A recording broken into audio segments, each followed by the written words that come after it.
So checking out the top 500 list yesterday, everybody knows where is Europe because we are sitting in Europe. But if you are looking at the list, you can see that, okay, Switzerland is in Europe. It's one machine out there. It's not in the European Union, it's an associate country, which is a special thing. So Europe is a union of states, while the United States are united, okay? So we have independence on the different sides and in different budget.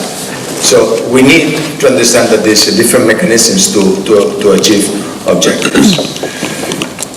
If we're checking the in Europe top 500 list, you'll see that, okay, we have some machines, they are quite positioned, they are in lower ranges, and that's showing us that every country, every member state is having its own organization, its own objective, and its own budget restrictions. And so this is also creating the indications that we have to work together if we want to achieve an objective to be an exascale not very late in the future. Okay? And it also shows that it's important that we are moving together and not leaving the ecosystem behind. So we have to develop also the smaller countries to achieve the different machines. But we are not doing that bad. So if we're checking only the industrial machines in the top 10, we can see that there are some of them European. So Europe, users for industry are clearly getting the message that they need this technology. So this is one objective that we have already achieved. And so it will be easier for us to move towards to help them on moving to exascale because some of them are already on this path. So in March 2017, a number of countries, 7, have been signed a declaration to agree on common works for establishing the basements for EuroHPC.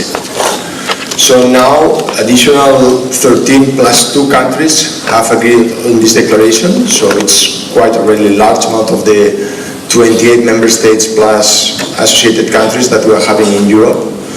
And what is EuroHPC about? So yes, we wanted to develop our strategy on HPC. So this is presented in this mission and objectives. So the mission is we wanted to make sure that we develop, deploy, and extend and maintain in the Union an integrated world-class supercomputing and data infrastructure. So it's to develop, to maintain, and sustain. It's to operate all the systems. So this is through 2 different objectives. So one representing the left pillar, which is procurement and operation of the systems, and the second pillar, driving research and innovation. Of course, this is to be developed. We have started working on this. And I will spend few slides. I will not be using all my time because we have no technicalities to show, okay? But at least give ideas of where we are going. So you can see on the development of research, we will be including application, software, hardware, including processor technologies at all the levels. So our plans on investments on research has started, and we will continue on the future. So for infrastructure and operation, this is a long-term planning, and it has to come with an agreement of the different member states and the Union and the different multi-annual budgetary plans, okay? We have decided, or we will be getting into law these days, that we will be installing 2 pre-exascale systems by 2021. So they have to be in operation January 21st. So the budget for this is going to be approved in short, okay? And it's expected to be 240 million total cost to initiate each of them. As we are not willing to leave behind smaller countries, we're also willing to develop them to enable for purchasing petascale systems, 2, 3, 4 of them, depending on the budget of these different countries are willing to invest. The budget is to be decided depending on the number of countries, but they will be on the range, on my understanding, on the 40s or 50 petaflop systems, operated 2021. Of course, the budget is still not approved, but it's on the plan of record, we are working to have exascale systems possibly in 22-23. This is to be fixed by the budget, okay? So the budget is not agreed, but this is the objective. It's also agreed that we want to have one of those systems with European competitive technology, okay? So in the research program, we are developing European technologies, and we want to incorporate in one of those systems as much technology as possible, being European and competitive. So the objective is to finance the research programs in this direction. Expected budget, not approved, 500 million euros is total cost ownership. So what is the situation and what is the status today? So we are on the process to start the identifications of the hosting sites for the exascale systems and the petascale systems, not for the exascale systems. Why? Because identification of the hosting entities requires budgetary agreements. Okay? So half of the cost of the system is paid by every country, and the other half by the union.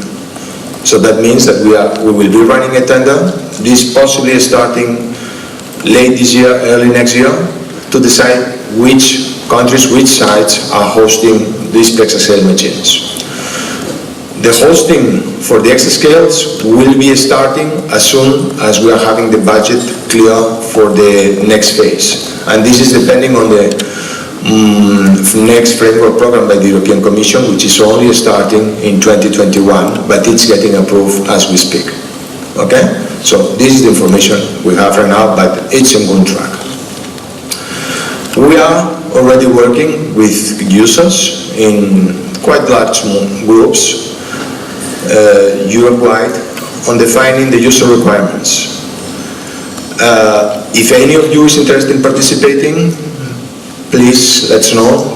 The objective is to shortly define those requirements, to be including this in the RFP, but those groups will stay, and then they will help on the development and the co-design of the exascale systems. So this is work that is coming. So what is the roadmap? So you can see this on this slide, okay? It's aggregating everything. So at the bottom, you have the implementation timing for the procurement systems. So you have the 2 exascales, 2 or 3 petascales to start operation 2021. If they have to start operation 2021, that means procurement has to start not later than N19. Okay? So we have rough time to make sure that we are working on the RFP's documentation and agreeing with the vendors on the possibilities. Then the 2 machines, exascale, to be in 22-23 implemented. So this is not clear, and this is one including European technology. In the other part of the graph, you can see the different timing of the research programs. So starting from the topmost is the delivery or the creation of the European processor. So there is an initiative in Europe called API, European Processor Initiative, financed by the European Commission and the Member States, starting funding with 100 million euros. And they are planning to develop different generation of processors with different stages. Of course, this is not possible to be already implemented in the exascale systems, because this will not be the new technology, but we are looking forward that we are able to implement in the future. Please visit some of the booths on the exhibition floor, that there are some partners that can give you information on this specific project. Of course, this EuroHPC joint undertaking is the code name for the private company at the European level. Will start operation early 2019, and it will stay in operation in standby for the duration of the program. So this entity will be running the procurements and will be financing the research. Okay, so this is the objective. And in the bottom you can see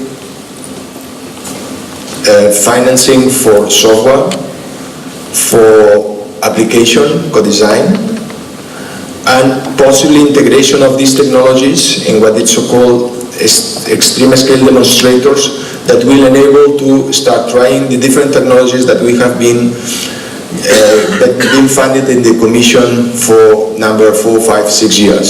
So we want to have some demonstrators to be able to find out if this technology is prepared for the exascale systems to come. So, latest news, just from yesterday, and this is, for me, very showing the end of the history of this political road. So, at the European Parliament, they have been given the signal to develop the European HPC strategy.